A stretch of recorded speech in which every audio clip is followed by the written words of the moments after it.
in the mid-1970s, Joe Brown had just taken over from Ernest Dickey Drew as president of what was then the Bermuda Amateur Softball Association. Mm-hmm. Joe approached me and asked me to serve as national coach and to manage the Big Blue Machine. Initially, I told him that I thought that there were some others ahead of me, but I asked him to give me 48 hours. I talked to some of the others whom I thought would be ahead of me, and they said go for it. So we got back, and I went back and accepted the position with some conditions, and we began to put the team together. One of the things was to make the Bermuda team look like more of a team rather than an all-star team. I'd always thought that our selections looked more like an all-star team than regular teams. Mm-hmm. And so we went in, had to drop about 40% of the players who were on the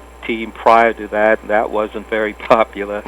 And one element that I always wanted to add, that was speed.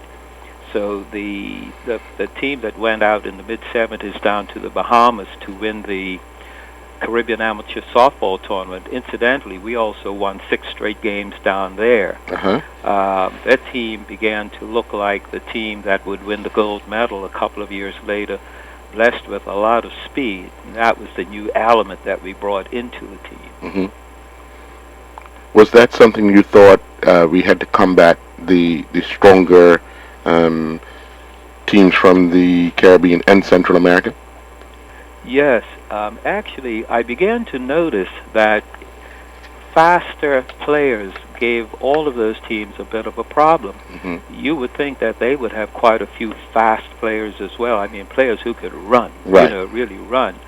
So, and recognizing that we had so much speed at home, I felt that that was something that we could put into our team, add to our team, and sort of take us over the top. Now, remember, we were playing against the best teams in Central America and the Caribbean. Mm-hmm. Many of those teams were managed and coached by former Major League Baseball players. Right.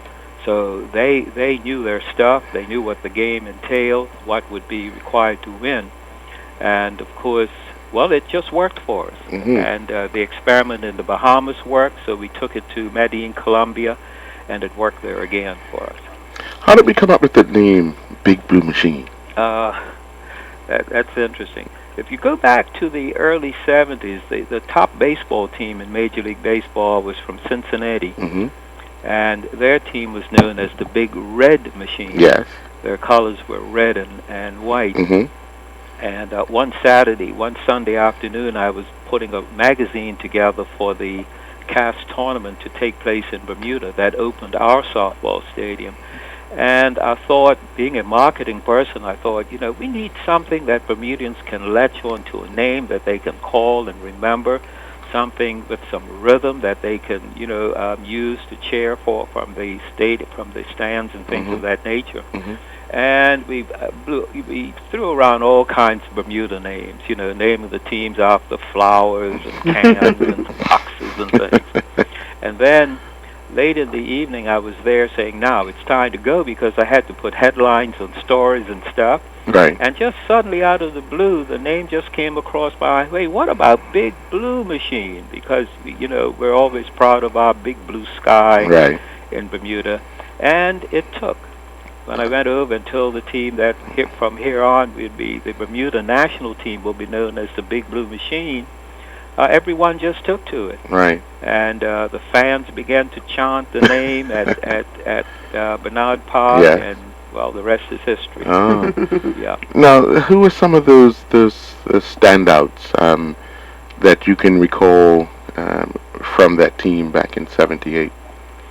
Well, the 78 team was really we took the 76 team that won the 6 games in Right. in the Bahamas, Uh-huh. and began to strengthen some positions. Other players we moved because I had a faster player to bring in, and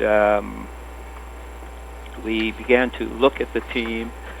But just ahead of all of that, let me say this, because this is not a story. It's not all about me. Mm-hmm. It's very much about the players Mm-hmm. and about the managers and coaches. I would say that again. So what I did, I went to every manager of every team in Bermuda and asked them to begin to do some things the same way. We're a small country. We need to make the double play the same way. We need to be able to conduct our relays from the outfield the same way, with whether it was the shortstop or second baseman going out, first baseman switching across and taking up position on the mound so he could do the cuts and throw back to bases. So you found that by the mid-'70s, every team in Bermuda was playing the same brand of ball. Right. Making the double play the same way, whether it came from short first or from second first, but every team in Bermuda was making the double play the same way. And then I went over and involved every manager in Bermuda. I brought him in and gave him a responsibility. Will you work with my first baseman this week? Will you work with my outfielders? Will you work with my pitchers? Will you work on bunting? Will you work on hit and run, relays, and things of that nature? So everybody felt like they had a buy-in into the team. Right. And to be quite honest, it really began to feel like a Bermuda team. Now, the toughest part of all of that was, after all of that, to select the two coaches to take with me, because everyone had worked so hard. Right, right. Yeah. Now, those same ideas and methods could be used for various sports in this island. Absolutely. Today, can't they? Yeah, I always thought, Earl, that I don't know a lot about soccer, I don't know a lot about cricket, but I always thought that if we had a head coach or national coach or whatever, but they involved the other team coaches, that first of all, we'd begin to develop a game that looked like Bermuda. We take our athletes and decide which game suits us best. In softball, the element we had that the other countries didn't have was this blinding speed. But they would develop that too. And I think once everyone begins to contribute to putting the team together and getting it ready for competition, that I believe that we will begin to feel more like it's our team. And I believe the fans will react differently. I believe they'll pack out that stadium out there. And just the fans alone will root some teams on to victory. Now, a lot of emphasis in softball, especially fast-pitch softball, is put on pitching. Yes. How was that mode put together with some of the people that you had to bring in to make that, to put the final touch on that team? Yeah. Well, fortunately, pitching coaches in Bermuda did extremely well. In the early days, I think the Duck Hill Rangerettes had a couple of outstanding pitchers. The late June Bascom, Durant, Pearl, Darrell, and a young Susie Clark coming along. Over at Devonshire, Ray Trudd had Alva Birchall Forbes ready, and Sharon Roder, and people of that nature. There were other pitchers on other teams, that were good. But by the mid-'70s, a couple of pitchers had really forged ahead. And we were able to get our best 4 pitchers in that year on that squad. And those 4 pitchers were Rose Hart from the Bluebirds, Alva Birchall Forbes from the Diamondettes, Susie Clark from the Social Club Jets. The Duck Hill Rangerettes became the Social Club Jets later on. And the late June Bascom Durant. And in those 4 pitches, we had enough variety. We had the quickness, we had the change of speeds, we had the drop, even a curve, slider. And, of course, Susie was the left-hander on the squad, which gave us another look against key left-handers from the other countries. So we were fortunate in having pitchers in place, more or less.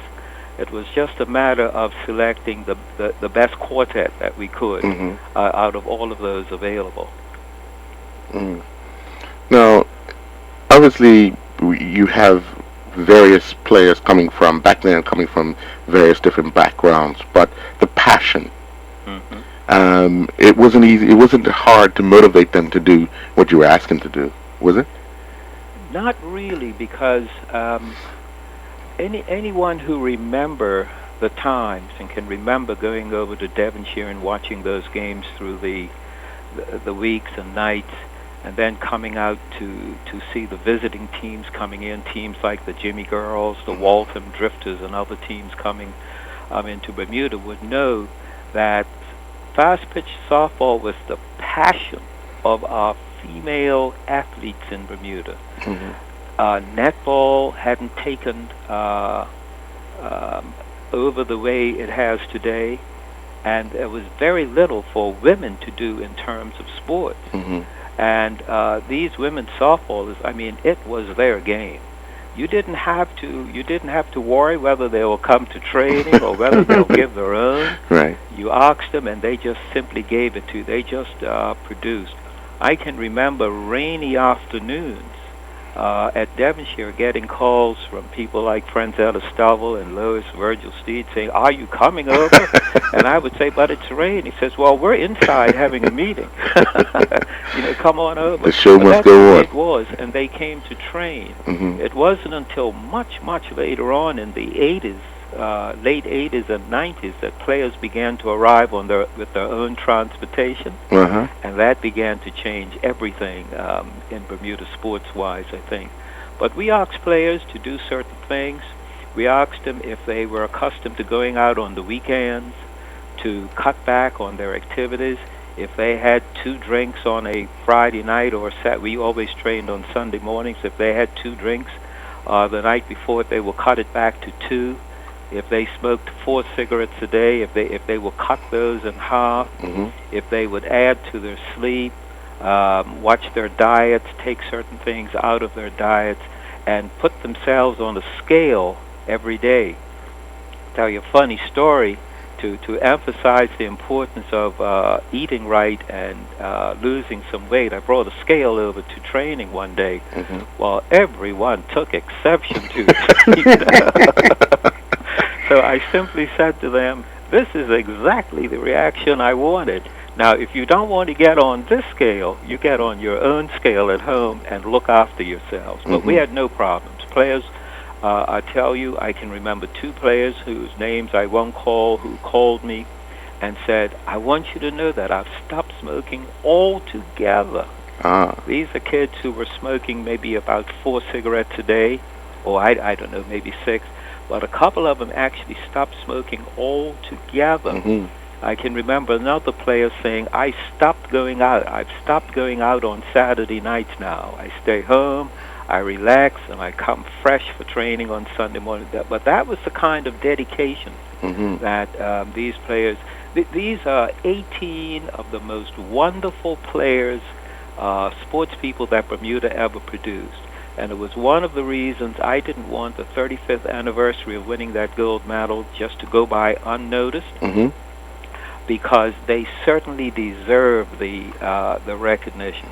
18 ambassadors who played well, gave their all, gave more than they were asked to give, and have come home. And this is the part I love best of all. They're still making outstanding contributions to Bermuda. Yes. In various fields. You know some of them. Oh, yes. And they're still out there making outstanding contribution to this country. And the way they feel about this country is altogether different than a lot of people who never had an opportunity to represent Bermuda in sports.